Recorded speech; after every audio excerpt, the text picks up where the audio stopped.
Hello and welcome to Women Achievers. Now, Women Achievers is the program that chronicles the journey of the girl child to adulthood and possibly boss lady. So today on the program, we have a boss lady in the house. She is Ifueko Omoigui Okaru, the former chairman of the Federal Inland Revenue Service, a gender advocate, a philanthropist, and you get to know more as we unravel the mystery behind the woman. You're welcome to the program. Thank you. Mystery, huh? I don't know about that. All right, let me shoot straight from the hips. What was it like growing up in Nigeria? Tell us about your childhood. How was my childhood? Truly, I believe a lot of the confidence I will have today in the way I approach things goes back to the fact that I had a good childhood. I was privy to an educational system right from when I was, crèche, 2-3 years old. So I moved from crèche, moved to nursery, moved to primary school, got into my secondary school, Queen's College, on scholarship, got into A-levels, Federal Government College, Warri, scholarship, got into University of Lagos. Within the first year, I was able to be on scholarship. So I was formed to understand that there was merit. I grew up understanding that if I worked hard, I didn't need to know X, Y, Z. And so anything you see me believing today didn't just start today. It started with the seeds that had been planted in my mind. And so in that sense, to answer your question, I believe I had fun. Okay, so let's talk about your working experience. Again, I enjoyed, and I continue to work, by the way, so it's not over. What was your first job like? Okay, my first job, come to think about it, I was self-employed. Really? What did you do? I was selling beading artwork. Wow. Because I loved art, Okay. and that was in my holiday periods. Okay. My first job was in university, and in choosing my career for university, and I think I ended up choosing accounting because it kind of appealed to the way I felt my work career should be like. I liked working in an office. I liked numbers. It seemed like a profession. I didn't need to rely on others to do, because that was also very important. Both my parents were civil servants, and being independent and being able to stand on your own was important to them, and they passed that on to me. So I chose accounting. But when I entered university, that was my first degree, I quivered. I said, did I make the right decision? Wow. And my father now suggested, I think my parents, I had this uncle who was working in Akintola Williams at the time. Okay. And that if I wasn't sure, why don't I go there and spend my holiday period doing accounting work and see whether I liked it. So that's how I started doing vacation, working at Akintola Williams. Okay, so by the time you finished and you graduated, where was your first port of call? Okay, by the time I graduated, because I came out with the first class, my faculty actually wanted me to do my youth corps in the university. Oh, so you could lecture. So I could lecture and take the academic line. So I decided to go back to Akintola Williams to do my youth corps. Okay. So I approached them. They had actually said if I wanted to do my youth corps, since I'd been there during vacation, I should come back. So that's what took me to Akintola Williams. But while I was starting my youth service in Akintola Williams, you have to come to the campus for one thing or the other. So there was this advert in the faculty, and my departmental head said that I'd seen the advert, and I said, so I drew my attention to it. And the caption attracted me, it was Arthur Andersen, an advert to join Arthur Andersen, multinational firm, these are the kind of people, and it kind of attracted that, okay, I'm that kind of, I qualify. So I applied. Okay. So when I was doing my youth corps, when I started my youth corps, Arthur Andersen called me for an interview. Yeah. And after 1 year, after that, they offered me a job. Wow. This was like in the first 3 months of doing my youth service. And I had two options. One was to wait till I finished my youth service in Akintela Williams, or I leave immediately to join Athens and complete. So you already had a job even before you finished your youth service? Yes. So or move my youth core year from Akintela Williams to Arthur Anderson. So again, another decision point, discussed with my dear uncle, who was a partner in Akintela Williams. I moved my youth service year to Arthur Anderson. Wow. So that's what started my career. So I already therefore had a job, even though part of it was youth service. They were also going to train you during youth service. And that's how I started with Arthur Anderson. Now, the interesting thing in Arthur Anderson is after I'd qualified as a chartered accountant, I wanted to do something else.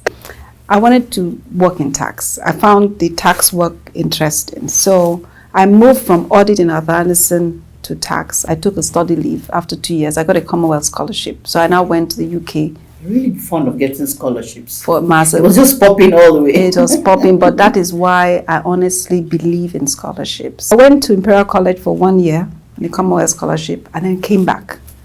And it was then Arthur Anderson was restarting the management consulting field. And so they approached me to say, will I like to join the consulting field? So again, another choice. Do I stay in tax or do I go the consulting route? Now, I didn't have any experience in consulting. I didn't know what to expect. I loved tax, but again, advice. And what made me decide on consulting was that I've never tried it. Okay. You don't lose anything by trying. If you don't like it, you go back to what you know. You can reset yourself. I chose it, and I've never looked back. Wow. So how did you arrive as a chairman of the Federal Inland Revenue Service? Okay. So I spent 12 years in Arthur Anderson. I got to a point where I was, I knew that I needed to do something else. Okay. And I must say that in that whole period, it was a wonderful experience. And I also had great mentors in the bosses I worked with. Okay. Dotun Sedeman, Toyi Muniz, Shea Bickerstead, Dick Kramer, who was the managing partner at the time. So in deciding what to do next, I founded a management consulting firm to understand the African continent better. And that's even another issue, that Africa, growing Nigeria, has always been, an interest of mine. Okay. And so I set up Bristol, and the first job I had was given to me by my managing partner of Arthur Anderson, which was basically to work with them in the Vision 2010 efforts. So I did that, and the consulting firm just grew. And after 7 or 8 years, I was like really burnt out. So I got burnt out like twice. I knew I needed to do something else. But in the meantime, I'd built a lot of, I would say, good client base. I resonated with a lot of people in the work that I did. I've worked in the NGO space, African Leadership Forum, so many different angles of being visible, I could say, so to speak.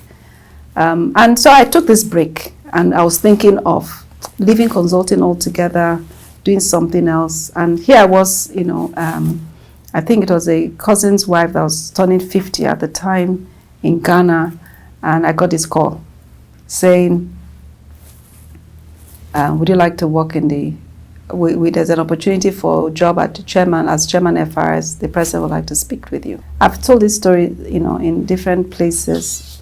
The day before, I was going around Accra because I like traveling, and I like traveling by road, and I like asking questions of the people around me.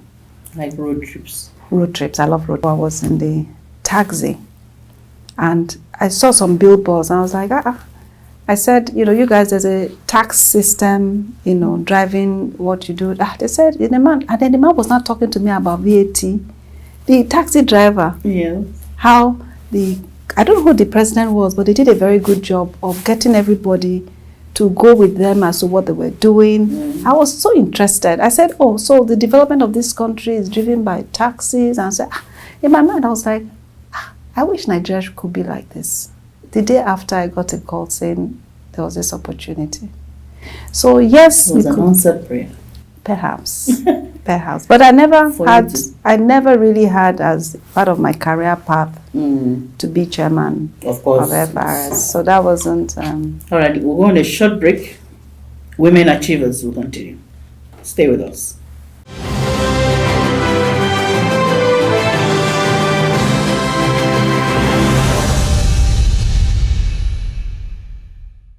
Welcome back. If you're just joining us, the program is Women Achievers. Before we went on break, you were talking about how you got the job as chairman of the Federal Inland Revenue Service.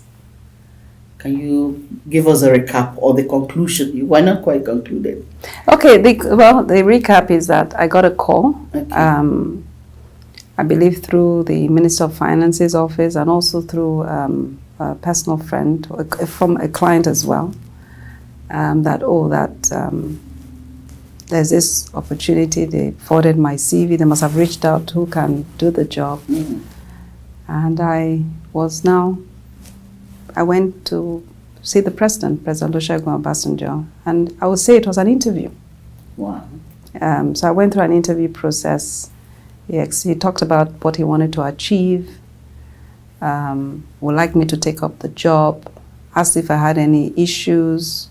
He even raised the issue of, he knows that they're not going to be able to pay my salary if there's going to be an issue, because then coming from the private sector to government, there's going to be a major disparity in income, So, and I said, that he needed me to make the decision quickly.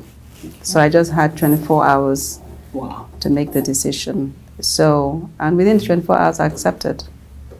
Wow. And by Monday, I was announced as chairman of the FRS. Wow. Awesome. So tell us about your tenure as chairman. In summary, I know there's a whole lot. In summary. What was a game changer? What was it that you met on ground? And what did you do to transform? That's another program. But I think... a little bit. I think in summary, I can tell you that was my first time working in government. I'd never worked in government before then. I will urge every single person who has the opportunity to work in government. Really? Yes. And I say this because if at the back of your mind, you want to change Nigeria, you want to improve Nigeria, you want to take Nigeria to a much better place, government is one place that you can make huge impact. I think to be given the opportunity to work in government is a blessing. And I believe that in going in, not knowing what government was, I was particularly interested in changing the place from what I met and leaving the place better than I found it. And I believe I achieved that. Okay. So what was the status of the place when you came in? The status. Now, first of all, I was taken over from a colleague, someone who had also worked in Athens. And so the change process had started. Okay. Before I came in, there wasn't really something encouraging to build on. So those are the findings that came up, and so we had to show those pictures. And so the Federal Executive Council approved the plan, and so it was taking it there. So it had to do with, first of all, changing the structure. And I'd always emphasize that in changing the structure, you're not just doing a structure to drive your strategy, because our goal was to raise revenue 3 times what we're raising before, and we achieved that. It meant changing the remuneration structure. It meant several engagements with staff to reorient them to thinking different from how they were thinking in the past. It meant working with the 3 unions, and I'm so happy that we collaborated together to rebuild the service. It meant rebranding, so the rebranding that you see, transforming the offices so that people, when they come to work, they feel proud that they are in a place that they can work, and improving the working conditions. It meant engaging the public, convincing them why tax was important, creating this advocacy and awareness. It meant building their enforcement capacity. So that's when we were able to collaborate with the police and to send police to be part of the FRS. Because one thing about tax is that people feel that people just voluntarily pay tax. Yes, you voluntarily pay tax, but the reason you you should voluntarily pay tax is because you know that if you don't pay tax, something's going to be done. So if you don't feel that anything will be enforced, you don't pay the taxes. It meant bringing in technology systems. So the first thing was to harmonize the collection system so that we can rely on the data. So there were all different pockets. Then we also were auditing the multinationals, and then we said, look, our focus in growing revenue would be on those who can generate the most revenue. We're not going to deal with the individual because, first of all, let's show that we can collect first before we now start, spreading, to a wider group. We also had an emphasis on MDAs were collecting but not remitting. So we had several discussions with the president driving it to get MDAs to remit revenues due to the federation account and state governments. Wow, that's a whole lot that you did. A lot. It took my 40s out of me. But thank you for doing Nigeria proud and representing women very well. But thank God for His mercies. Okay, so let's go to the softer side now. The NGO. You have a foundation. I'm involved in I would say several NGOs. Okay. One is my family NGO, which was set up to honor our parents. So it's called Dagomo Foundation, DAGOMO. So it's www.dagomo.com. So you can see what we do there. But it started primarily for the elderly, and also to keep memories of those who have died alive. And that came from my mom's idea that, look, as she was getting older, there's no infrastructure for the elderly, no policy for the elderly, and it gets more difficult as you get older. That's why we've also added to that focus of the elderly, which we started with, and we're doing quite a lot of medical missions just focus on the elderly. We've helped Edo State do a policy on the aging. We're part of the larger coalition of societies in the elder space. But we've moved from just looking at the elderly to looking at aging. So one of the things we're working on, for example, and a lot of it is health related. I was going to say that. Because 60-70% of the issues you face as you get older is health. And so a lot of the advocacy we're doing is health-wise. So we collaborate, for example, with the Association of Nigerian Physicians of the Americas. We just finished another mission in Edo State this year. And just talking to the doctors, listening to the outcome of the mission, and the same thing that happened in Abuja when we did that 2 years ago. We want to put out there, information that will guide people day to day. So, for example, people do not realize that we have a chronic kidney crisis, so to speak, in the country. Really? Yes. What's responsible for that? Okay, several things. One is our drug habits. So when I say drugs, I should even say both medication and drugs. So drugs would be the kind that you're abusing tramadol and so on. At the end of the day, your kidney suffers. But you also have drugs like Panadol, paracetamol, that people don't know that if you keep abusing paracetamol, it could take your life. So paracetamol may be simple. Then you have bleaching, the mercury in bleaching. If you use it continuously, it affects your kidney. And soaps today have a lot of high mercury content. And people don't know because you feel that, I want my skin to look better or whatever, but it ends up affecting. Then agbo, abuse of agbo, abuse of all the traditional herbs. You mean our herbal drinks? Our herbal drinks. Our herbal drinks. They all affect the kidney. And one thing I've realized... Some cleanse the kidney, some detox. So what you call cleansing and detox is who is telling you at what level. Because when you cleanse, have you tried washing clothes? It's clean, isn't it? And you keep washing the clothes. What happens? It tears. So you can over cleanse. You can over detox. Who is giving you the measurement to tell you this is it or this? And because they write it, doesn't mean that's what happens. Sure. So there's a lot in that whole space. Wow. And even how you design your houses, being elderly friendly. You don't want to fall as an older person, because once you fall as an older person, your ability to get back is a lot less because your immunity is down, your bones are already very fragile. You're likely to have some real bad, falls. And then once that happens, other things can creep in. Because the older you get, the chances that you get what they call comorbidities are high. So you could go into a hospital.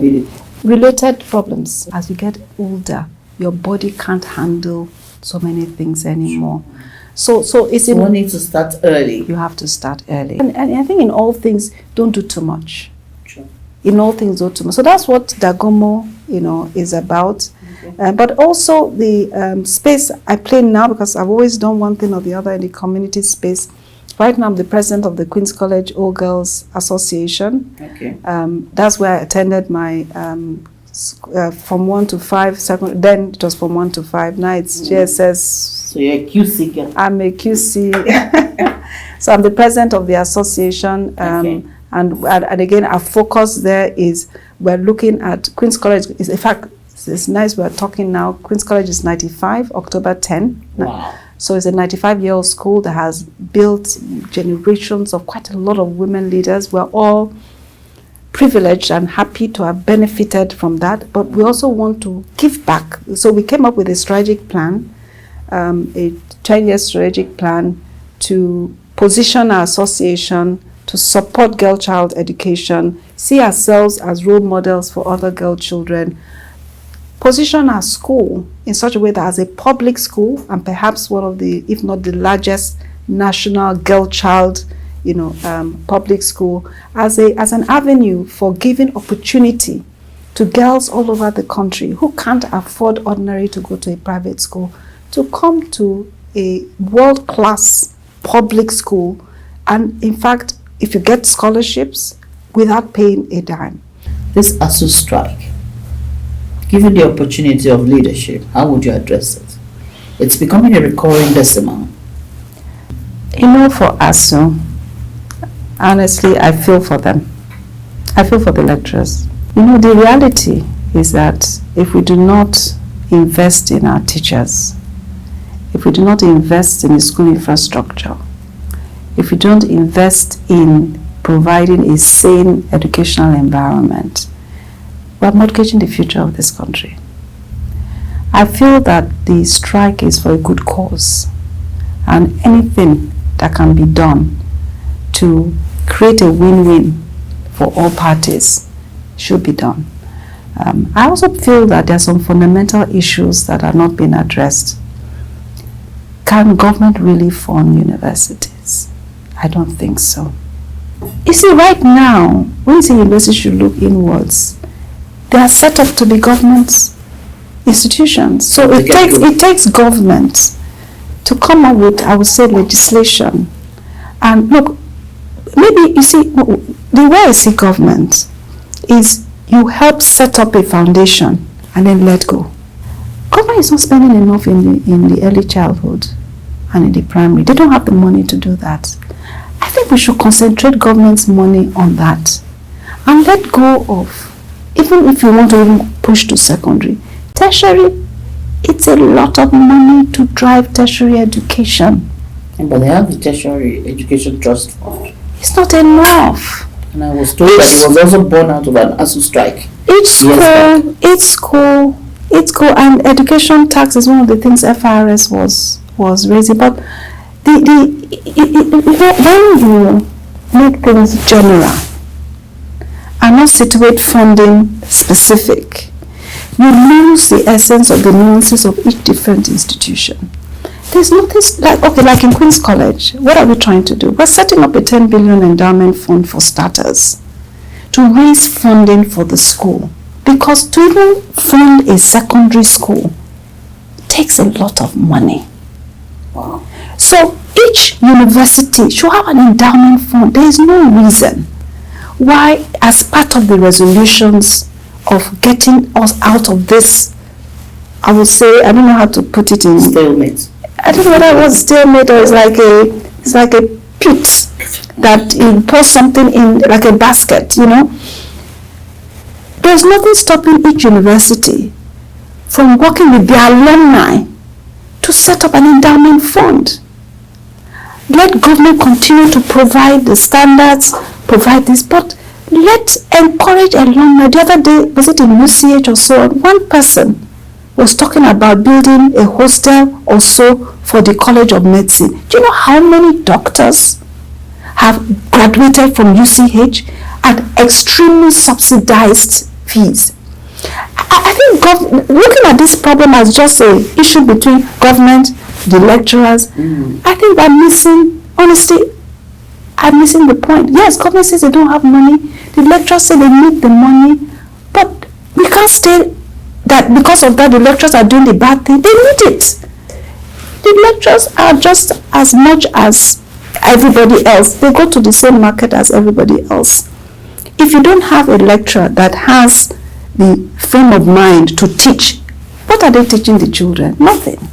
Now we are discussing sexual harassment in universities, and we have lecturers actively involved. Some of them have just decided that that's why they are going to the university to teach. If they're not getting their salary, this is what they're getting. They're completely off. Completely off. Should not even exist. So there are certain things we need to do and enforce discipline in the universities, provide the right educational things to our children, but it has to be funded.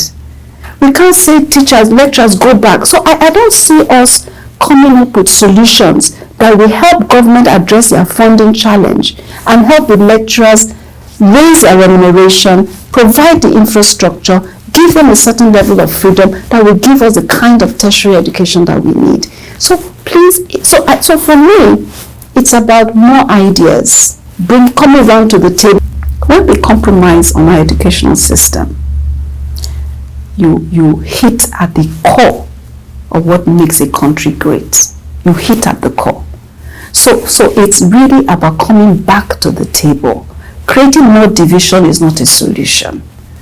Sitting in our trenches and saying we're not moving is not a solution. If you have, okay, I was getting to something. The guy in UCH, we have people, the government has educated a lot of people, a lot of them are out of the country. A lot of them have never come back to their universities. How can we build the alumni as a pool of funds to help address what the ASU people are talking about, and then give them some level of freedom and let government provide that structure? The universities that we talk about in other countries, take US, you talk about Harvard, you talk about Yale. Do you know how much endowment Harvard has? Harvard has close to, was it $62 billion as endowment. That is the university we want to compete with. UI should be top of the ladder. There's no university, UNILAG, but they need strong funding. That is the reality. So I don't believe in treating things half measures. And I think where ASO has reached is, look, you know what, we can't continue. And honestly, patching up, continuing the way they are now, they are not helping themselves, they're not helping government, they're not helping the students. So I think this is a time for us to all sit down around the table again, think through what laws will help give the universities what they want. And if government has committed, which is part of the grounds of the ASU, to pay XYZ, I don't know too much of the details, but if they've committed and they have not paid, and other priorities are being paid, they should move it from those priorities. For me, education is number one priority. Let me ask you on a final note to advise the girl child that is coming on modern day Nigeria. Because their value systems, this generation has a crisis of identity. I will advise the girl child, but you know what you've said is not just about the girl child. We have a generational challenge. My advice to the girl child, which I hope also resonates with others, is, first of all, take your education as priority. Broaden your horizon. Don't limit it to what you see on Instagram or Twitter or Facebook, which is the trending thing. Broaden it. Take road trips. Walk on your road. Be open to listening, to knowledge. Ask questions. If all you know is what your friends have told you, then go to your enemies and find out what they know. If what you know is what you read, you see in Instagram, start reading newspapers or start signing up for, on the internet you can get, there are a lot of free courses. And then learn from your mistakes. Don't be afraid to make mistakes, but learn from it. Don't let your mistakes drown you. Don't let your mistake make you such that you now shy away from society, and then you now do things that you yourself you don't like to do. Learn from it. Don't be afraid to fail. Don't be afraid to take risks, but be conscious about the risk. Be mindful that the risk does not become too expensive for you. And I think one thing that this society, and two things I'd like to talk about what our society seems to be propelling a lot on, and I would like to say, please just be careful about that. One is our attitude to money. Sometimes we feel that if we don't have this money, life is over. If we don't have this money, money should not, the world will come to an end. Money is the least of your problem. If you work hard, if you build your skills, that money, you will have more than you even need. Build your skills. That should be your first priority. Don't stay idle. Idle mind is a devil's workshop. Do something in that space. Read.